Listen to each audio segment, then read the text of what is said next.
그러나 주님 안에서는 여자가 남자 없이 독자적으로 존재하지 않고 남자도 여자 없이 독자적으로 존재하지 않습니다. 왜냐하면 여자가 남자로부터 생겨난 것처럼 남자는 여자를 통해 태어났기 때문입니다. 그러나 모든 것들이 하나님으로부터 생겨났습니다. 그러니 여러분이 한자리에 모여 나누는 식사는 성만찬을 나누는 것이 아닙니다. 먹을 때 각자가 자기 것을 먼저 갖다 먹어버리기 때문에 어떤 사람은 굶주리고 어떤 사람은 술에 취합니다. 여러분에게 먹고 마실 집이 없습니까? 여러분이 하나님의 교회를 멸시하고 가난한 사람들에게 굴욕감을 주려는 것입니까? 내가 더 이상 무슨 말을 하겠습니까? 이런 행동에 대해 잘했다고 칭찬할까요? 이번 일에 대해서는 절대로 칭찬할 수가 없습니다. 내가 여러분에게 전해준 것은 주님께 받은 것입니다. 주 예수님께서 배반 당하시던 날 밤에 빵을 들고 감사 기도를 드리신 다음 빵을 떼시고 이렇게 말씀하셨습니다. 이것은 너희를 위한 내 몸이다. 나를 기억하면서 이것을 행하여라. 똑같은 방법으로 식사 후에 잔을 들고 말씀하셨습니다. 이 잔은 내 피로 세우는 새 언약이다. 이 잔을 마실 때마다 나를 기억하면서 이것을 행하여라. 여러분은 이 빵을 먹고 잔을 마실 때마다 주님이 오실 때까지 주님의 죽으심을 전하십시오. 그러므로 나의 성도 여러분, 여러분이 먹으러 함께 모일 때 서로 기다리십시오. 배고픈 사람이 있으면 집에서 식사를 하도록 하십시오. 그래서 여러분이 모이는 것이 심판받는 모임이 되지 않기를 바랍니다. 이 외에 다른 문제들은 내가 여러분에게 가서 알려드리겠습니다. 당시 고린도 교회 성도들 중에 자유를 누린다는 핑계로 이방 신전의 사제처럼 남자가 머리에 무언가를 쓰거나 여자들 중에는 매춘부처럼 머리에 아무것도 쓰지 않는 경우가 있었던 것 같습니다.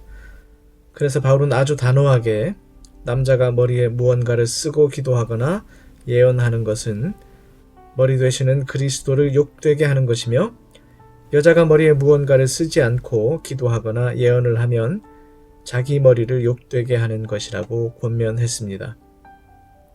바울의 이러한 권면은 그가 남녀 간의 차별을 두고 있는 듯한 인상을 줄 수 있습니다.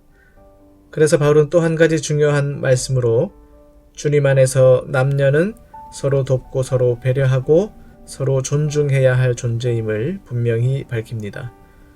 사실 로마 시대에는 여성에 대한 차별이 매우 심했습니다. 이런 상황 속에서 우상 숭배와 매춘부를 따라하는 교인들을 그냥 모른 척 내버려 둘 수 없어서 신앙적인 교육으로 머리에 수건 쓰는 문제에 있어서 남녀가 분명 차이가 있음을 단호하게 얘기했습니다.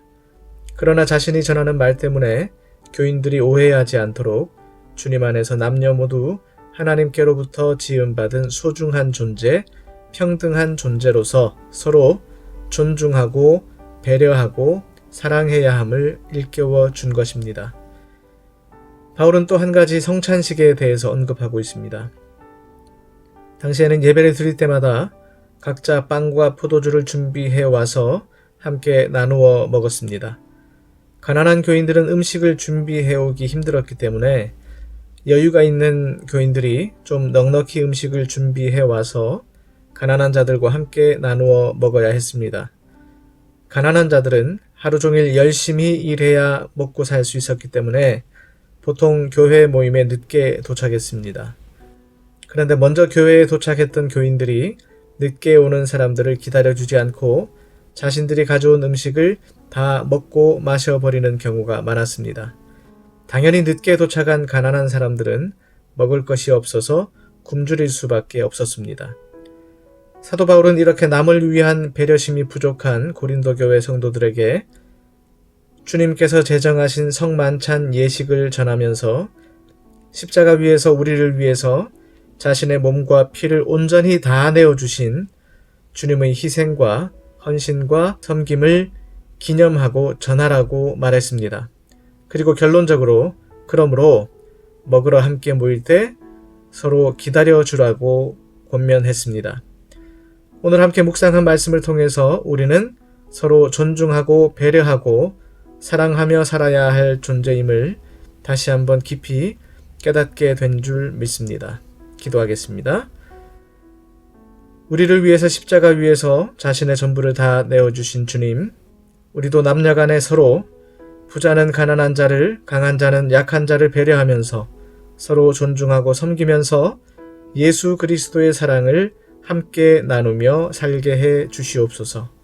예수님의 거룩하신 이름으로 기도드립니다. 아멘.